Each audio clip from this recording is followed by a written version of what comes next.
Merit पे फैसला चाहिए बस। जब तक हमारा फैसला नहीं होगा हम इधर से नहीं जाएंगे। जरा तो डके हो मेरा बच्चा तो कत्ल भी साडा ही होया।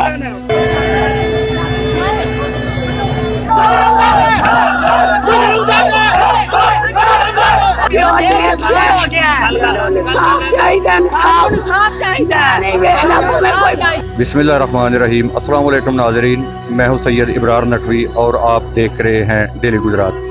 नाज़रीन, मैं इस वक्त मौजूद हूं थाना टांडा के बिल्कुल सामने। थाना टांडा के मोहल्ला करीमपुरा से तल्लुक़ रखने वाला ज़ैन वल्द मोहम्मद इकबाल, ज़ैन जिसको इंतहाई बेदर्दी के साथ कत्ल कर दिया गया। कत्ल की वजह कोई देरीना दुश्मनी नहीं, मामूली रंजिश बताई जा रही है, मामूली तल्ख़ कलामी की वजह से।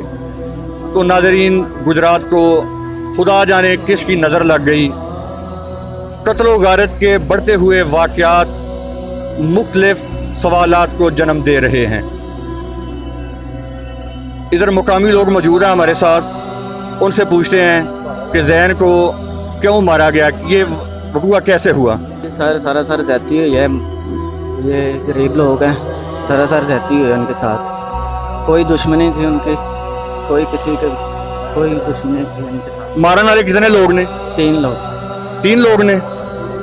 उन्हें 3 लोगों का तल्लुक़ टांडे थी, इत्थे दे रहने वाले। मोटा अच्छा, ठीक है। नाज़रीन, टांडा के साथ गांव मोटा से तल्लुक़ रखने वाले 3 मुल्ज़मान हैं जिन्होंने ज़ैन को कत्ल कर दिया।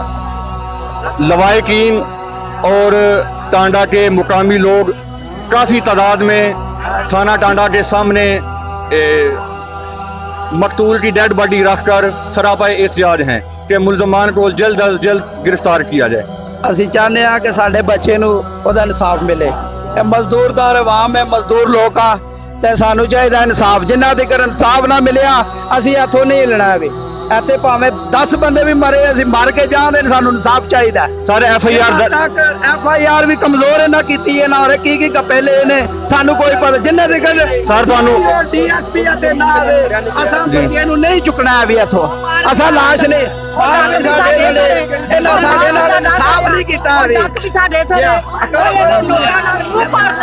ये बच्चे की वालदा हमारे साथ मौजूद है।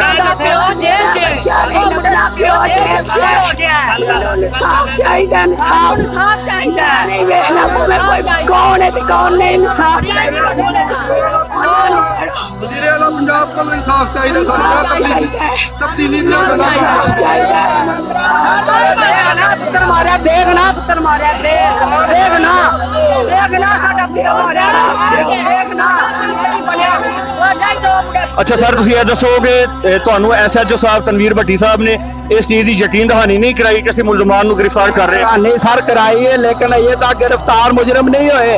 ਜਿਹੜੇ ਵੇਲੇ ਅਸੀਂ ਦਫਨਾ ਬੈਠੇ ਜਨਾਜ਼ਾ ਫਿਰ ਇਹਨਾਂ ਗ੍ਰਿਫਤਾਰ ਕਰਨੇ ਨੇ, ਇਹਦੇ ਪਹਿਲਾਂ ਕਰਨੇ ਨੇ ਸਾਡੇ ਤੋਂ।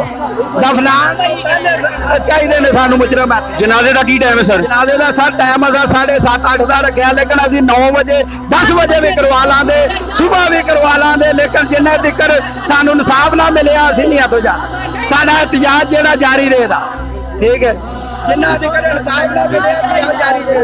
भाई आपके दुख में बराबर के शरीक है हम, और बहुत दुख हुआ है। अच्छा, आपका ये मुतालबा है कि मुल्ज़मान की गिरफ्तारी का गिरफ्तार ना होने ਅਸੀਂ ਅਤੇ ਇhtਜਾਜ ਕਰਾਂਗੇ। 10 ਦਿਨ ਵੀ ਸਾਨੂੰ ਅਤੇ ਰੁਕਣਾ ਪਿਆ, ਇਨਸ਼ਾਅੱਲਾ ਰੁਕਾਂਗੇ ਅਸੀਂ। ਵਾਲੇਕੁਮ। मेरा बच्चा ਇੱਥੇ ਉਹਦੇ ਨਾਨਕੇ ਨੇ, ਕਦੇ ਆਇਆ ਨਹੀਂ। ਉਹ ਆਇਆ, ਉਹਦੇ ਨਾਲ ਰਾਤੀ ਗਿਆ, ਇਹ ਖਾਤਾ ਹੋ ਗਿਆ। ਸਰਕਾਰ ਮੇਰੀ ਇਹਨਾਂ ਨੇ ਉਹਨੂੰ ਸਵੇਰ ਦਾ ਡੱਕੇ, ਮੈਂ ਉਹਦਾ ਪਿਓ ਆ। ਇੱਕ ਹੋਰ ਜਿਹੜੇ ਮੁਜਰਮ ਨੇ ਉਹਨਾਂ ਨੂੰ ਡੱਕਿਆ ਨਹੀਂ।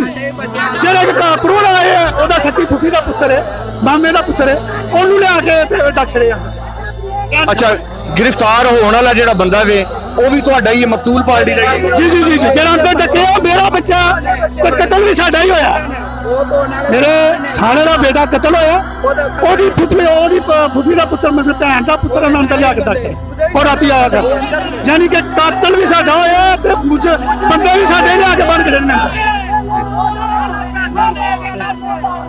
सर इमरान साहब अस्सलाम वालेकुम जनाब, असी गरीब टांडा मला करीमपुरा के रहने वाले हैं। लेकिन इन्होंने जो अमीर आदमी है इधर के, हम सब लोग मजदूर आदमी है और गरीब है, निहायत ही गरीब है, ऊपर कोरोना का ऊपर दबाव है, लेकिन इन लोगों ने हम के साथ जुल्म किया है। और हमारे 2 बच्चे हैं जो रात को, जिस बच्चे की डेड बॉडी इधर मौजूद है, वो रात को 2 बच्चे हमारे उसके साथ थे, उनको भी रात को उन लोगों ने मारा, जिस बच्चे को हम के बच्चों ने, जो बच्चा हमारा फोत हो गया उसके साथ उन बच्चों को मारा है। लेकिन उन्होंने ऐसा किया कि वो जो दोनों हमारे बच्चे रात के उन जालमों से मार खा कर वो मरे हुए हैं, वैसे भी उनको भी साथ अंदर कर लिया है। लेकिन उन जो अमीर लोग हैं वो जगीरदार लोग हैं, लेकिन इन्होंने क्या किया है कि उनसे पैसे लेकर पुलिस ने हमको अभी तक कुछ नहीं, हमको मेरिट में फैसला चाहिए।